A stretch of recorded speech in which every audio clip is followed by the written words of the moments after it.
Hello and welcome back to class. So today we'll focus on entrepreneurship quotes to inspire and instruct. So why start? Why start a business? Well, in this case, perhaps to change the world. Minor ambitions here. I'm going to read these quotations for this presentation. That's kind of how important they are. Here from the CEO of Evernote. If you don't know this tool, Evernote, it was one of my early favorite tools. Your external brain, if you will, place to capture thoughts, share with teams, etc. Says there are many bad reasons to start a company, but there's only one good, legitimate reason, and I think you know what it is. It's to change the world. That change could mean a lot of things. It could be to change your specific world, right? Your small world that is surrounding you, your family, your community. It could also be the opposite. It could be the world, right? Much, much bigger. I'm not telling you which one it should be, but certainly having a big goal is part of what pulls you through the sometimes challenging parts of entrepreneurship. Why start? Well, to live like few can. Here from Lori Greiner, inventor, author, entrepreneur. Entrepreneurs are willing to work 80 hours a week to avoid working 40 hours a week. A little counterintuitive, that's the point, of course. No, she's not suggesting to work 80 hours a week forever, right? It's for some defined period of time. But the idea is that you're creating a life, a schedule, a flexibility that otherwise would be impossible, right? Unless you put this upfront time to create real assets that helped kind of pay you disproportionately in time, freedom, and wealth later on. You should start, according to Mark Twain, to avoid regret. It says 20 years from now, you will be more disappointed by the things that you didn't do than by the ones you did do. So throw off the bow lines, sail away from safe harbor, catch the trade winds in your sails, explore, dream, and discover. This means a lot to me. I could see some of you thinking this is a bit too big picture or whatnot, but the point is still the same.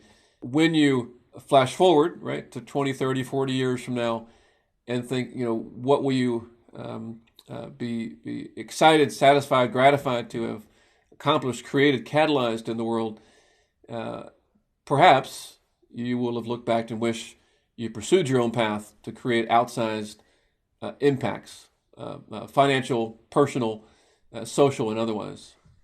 When should you start? Well, the answer turns out it's now. I hear from Nolan Bushnell, an entrepreneur, the critical ingredient is getting off your butt and doing something. It's as simple as that. It's not quite as simple, but kind of it is. A lot of people have ideas, but there are a few who decide to do something about them now. Not tomorrow, not next week, but today. The true entrepreneur is a doer, not a dreamer. Now, there is some dreamer, I think, in many entrepreneurs to see a different future, right? Said differently, I've heard other entrepreneurs say there are two parts to any business timeline, really. The first part is to start, and the second part is everything else, right? There's never a perfect time. Said differently by my boy, one of my favorite authors and entrepreneurs, Tim Ferriss, says, for all of the most important things, the timing always sucks. These guys have their choice words, don't they? Says the stars will never align and the traffic lights of life will never all be green at the same time. Conditions are never perfect. Someday is a disease that will take your dreams to the grave with you.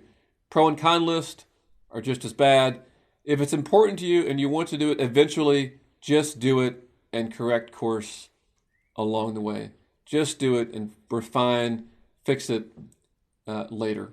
And I'll say that when I decided to be an entrepreneur many years ago, we were actually in Puerto Rico on vacation.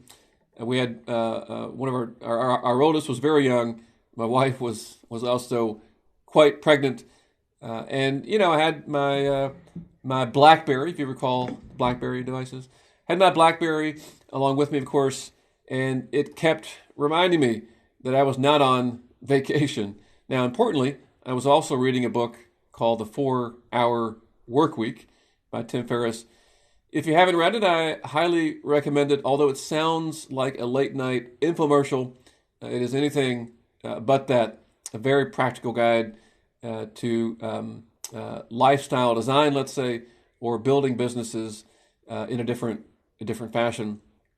So I was, as the cover of his book suggests, I was ironically reading it in a hammock on a balcony overlooking El Yunque, the rainforest there in Puerto Rico, and contrasting that with the BlackBerry always going off. Now look, it's an imperfect comparison, of course. I never imagined. I might have imagined a little bit. I didn't quite imagine the level of work and effort and stress and so forth with choosing your own path, but well worth it. And that was a terrible time, I think, to choose to start a business. But again, no perfect time. Good ideas are not enough. So as Guy Kawasaki says, ideas are easy, implementation is hard. So if you're really, really worried about protecting your idea, as if that is the holy grail, most investors will tell you that if they talk to peer investors across the country, they've heard your idea 10 times, making up a number, 10 times. That's not the important part. The important part is, can you execute? Challenges come before opportunities. So here from Henry Ford, who, by the way, failed big time on his first business. When everything seems to be going against you, remember that the airplane takes off against the wind, not with it. Diamonds are created through pressure, intense heat and pressure. And that's, in a sense, what this process can be like, right? It is a set of frequent obstacles, which requires you to be creative, innovative, and certainly persistent to get around those. Speaking of persistence, Steve Jobs, co-founder of Apple, says half of what separates the successful entrepreneurs from the non-successful ones is pure perseverance. The last mile is the least crowded. I think the theory there is that folks are getting tired, right? They're sitting down to have a Coca-Cola or pick your image. The last mile is the least crowded.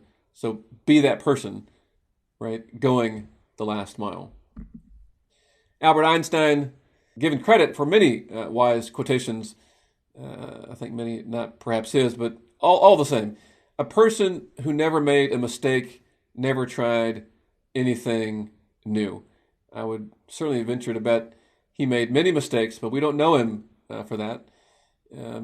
Wise people have told me, and I've read, you're not remembered, right, for your mistakes. You're remembered for your successes, among many other things, by the way. But another way of saying this, if you're not failing, then you're not daring greatly, let's say. I'm paraphrasing some other very important quote I've read elsewhere. So you should expect mistakes, not be surprised or disheartened. Now you will also be surprised and disheartened, but get through those to the next one. Same train of thought, redefining failure.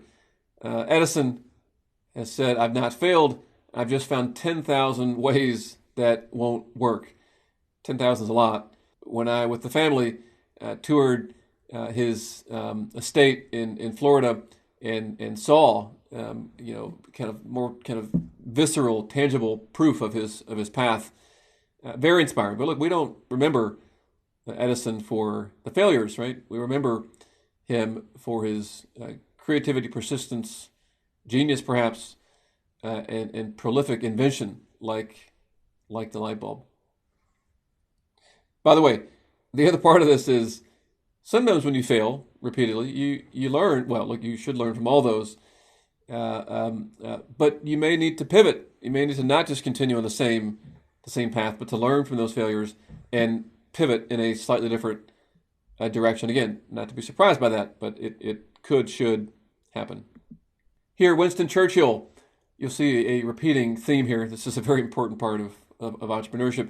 Don't lose hope because you'll be tempted to lose hope. It says, success is walking from failure to failure with no loss of enthusiasm. You gotta love this guy. His quotations were amazing. His leadership style, very impressive guy who sees things that we all should keep in mind. Michael Jordan, so near and dear to my heart, to our heart here in North Carolina.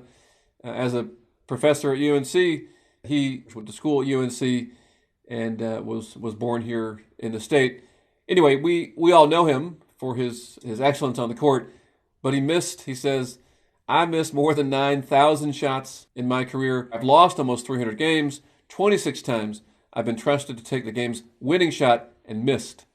I've failed over and over and over again in my life, and that's why I succeed. So I'm kind of beating this into your head, to my head in some ways, to be reminded failure is part of this, not an anomaly. Finally, risk is required. Now, I'm not quite sure I would go as far as the founder of McDonald's here. If you're not a risk taker, you should get the hell out of business. Man, these guys and their language, I tell you. I'm glad my kids aren't around. Anyway, it's not quite like that. I never saw myself as a risk taker, but if I look from the outside in to what I'm doing, it is very, very risky. I think maybe the idea is that if your goal is motivating enough, you're concerned less about the risk along the way. Key conclusions. This is just a small sampling of many inspiring quotations on entrepreneurship. Please read more and read them often. The middle here, entrepreneurship is simultaneously about changing the world, so an external focus, and satisfying an internal hunger to create, build, and do good. So both an internal and external driver at times. Finally, mindset is a big determinant of success or failure. As James Allen wrote, as a man thinketh in his heart, so is he or she. The thing is, it's about believing in order to see versus seeing in order to believe, right? Now, chew on that one for a second. Finally, questions for you. So again, pause the video, get out that pencil or pen and notebook. Which of these quotations in these slides resonated the most with you, and why is that? What does it say about your hopes and fears regarding entrepreneurship? The middle here, which of these quotations do you disagree with? Similarly, why, and what does it say about your perspective on entrepreneurship? It'd be good to vet these, to compare answers with your business partner, spouse, mentor, or advisory board. Finally, where else can you look to find more quotations? Once you find more that you like, where and when can you review them on a regular basis to stay focused and optimistic? All right, you've got your homework, your mini homework. I'll see you in the next video.